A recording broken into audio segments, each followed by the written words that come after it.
can also do outcast missions, which is cool, but honestly, I just never did one. I mean, I didn't really care. I'm sorry, but I really didn't care. You can find herbs and find their, their journal entries on them, and also stuff like you can kill animals with their intros on it, and find these bits of information on, lore from, people, places, stuff like that. It's cool to see that. And the game holds a lot of side activities, especially with the Nemesis system. So, other than that, it's all that. You can do a lot here, and it's cool to see that. The game innovates a lot, and they do new things, which is cool. I like it. I like it a lot. The height of the Nemesis system, though, is, reached, when you access the second area, map of the open world. And in this area, you learn to control orcs, and that you can also use them to create power struggles. You can make orcs betray each other and murder and go on beast hunting. It's awesome, guys. And while it's not too complex and a bit of a letdown for me, I still loved it, and I can't punish it. So, Nemesis system, great. It's great. Ding! Heard me mention it a lot, and it's true that there are 2 maps in this open world. And while the first map is very first map is very, desolate and Mordor-ish, it contains the Black Gate and Mount Doom. But you can't really visit Mount Doom very well. And the first map kind of gets bland after a while, but then in the second part of the game, you're thrust into this different map called Nurn. And surprisingly, it's very well flourished and has grassy, plant and everything. Plant life, not God. Anyways, it's really good to see that game kind of change up styles. So if you're more the desolate, rocky person, go to the desolate, rocky place. If you're more the grassy person, go to the grassy place. So yeah. And another problem, guys, not really problem, but more realistic, and, oh my god. I'll think of it later, but what really puts you into the game is there are orcs. There are barely any humans. There are human slaves that you can save, but after a while you just kind of pass by them because you don't really care. But you kill the orcs, and they're everywhere. There's barely one human, except for the quest givers. That's it. So yeah, that's the open world. Story-wise, Talion, he's an okay, he's not probably my favorite hero. I mean, he's kind of like a Aragorn look-alike, but I still like him. I mean, there's emotion with him. There's a drive to complete his objective, And the story, it seems a bit cut off. I'll get back to that, but the characters, the Wraith, I wish you could have seen him a bit more, but in the second half, and a little bit of the first half, he does get enough screen time, so there's not much complaint there. And the characters, they're all very interesting. You meet this dwarf that I really like him because he's just kind of fun-spirited, and it's good to see that kind of guy. Kind of like in the new Hobbit films, it's more fun-spirited. And I like his character. He's really cool. I really like him. And there's a lot of backstory to him that you can find throughout Middle-earth. And then you can get to see Gollum. He's thrown into the story.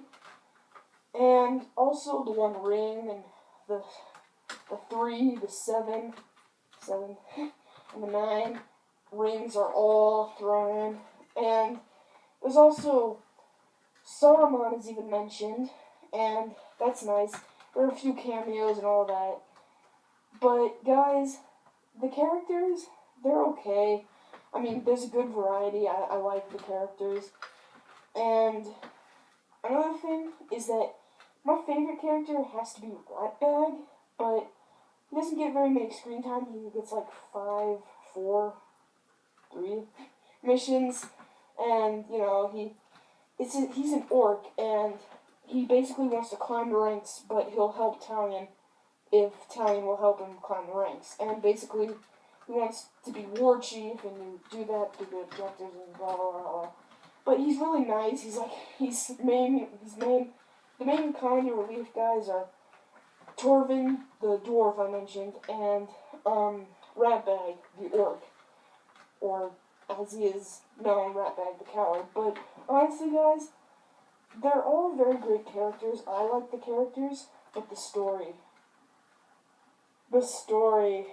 Okay, let's get through this. The first half, it's very well directed. Like, you feel like you're in the beginning stages of the game. But when you get to the second half, you feel like you're in the middle. And when the game ends, you still feel like you're in the middle of the game. And there's 20 missions, 12 hours, which is okay for a game. But guys, oh my god. For an open world game, I expected 20 hours of the campaign, which I guess it's okay because now I can get the review out earlier. And blah, blah, blah. But guys, the campaign ends on such a sore note that it's gonna affect the grade of the game. And it ends there are basically 2 boss fights in the game. 2 for a Lord of the Rings game? Okay, I kept the captains and the war chiefs kind of like mini bosses. They're not that big, but there are 2. When there are clearly 3, grant I say, 3 main villains.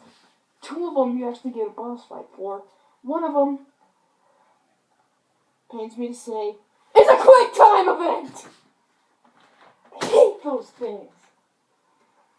And God, I hate that one. It's so disappointing. Like, the quick time event isn't even that challenging. But the end, like, the whole scope is good. Like, the second boss fight, he is a good one. I really liked that boss fight. It's more personal. The last one isn't that great, but the first boss fight with a guy called the Hammer, that's a really good boss fight because it took a while, but it wasn't that challenging. That's a problem with the game. It's not overall challenging, and Talion will just say, oh, well, I bet this will help me with that. I mean, he gives hints, and that's not good. Use your brain. Internal organs. And it's just, it pains me to see that games nowadays are just not letting you use your brain anymore. And while kids are becoming gamers, like they used to be, there are still guys, and honestly, make kids use their brains. But you still use your brain when you're just free roaming and entering a fortress. You don't want to set off the alarm. No. But the story, getting back to that, I'd have to say the story is concluding enough, but the fact is, it doesn't conclude, like, the story concludes the game's story, but it's clearly a bigger story. Like, don't be surprised to see, like, Shadow of Mordor 2 next year. Dose. Or, like, in a couple of years. So, this is clearly a there's gonna be a sequel. I know that for sure. And doing with the cells, I think it will be. So, I think I'm gonna conclude the review right now. Concluding to the review, I'm going to give Shadow of Mordor an 8 out of 10. 8 out of 10. And while the story wasn't all that good, it has solid gameplay, stealth, a nemesis system that is amazing, and all in all, I liked the game. It's a must-buy for Batman Arkham series gamers, whoever like that series, Assassin's Creed people, a lot of similarities to that, and also Lord of the Rings fans, of course. I mean, it's such a good tale, I like it, and while people are giving it a 9 out of 10, I don't think it deserves that, because the story kind of lacks luster, but while it's okay, it doesn't bring it up to the whole 10 out of 10. But guys, this is the best Lord of the Rings game I think we will see in a while. And with the Hobbit ending, I don't understand why people didn't take advantage of the Hobbit in 2012 and release more big blockbuster AAA, games. But sadly, I think this is all we're gonna get for a while until a sequel of this game. So, thank you for watching, guys, and please like, favorite, and subscribe to the channel. Right now, we're trying to figure things out with it. Like, I'd really love to start getting gameplay up for it, but it's so hard to manage a YouTube channel. You guys do it, okay? And then tell me how easy it is, but yeah. So, please look forward to reviews in the future. My next one will probably be Assassin's Creed Unity. I'm gonna skip over Alien Isolation. I just don't have the funds at the moment. And yeah, thank you for watching, guys. See you in the next one.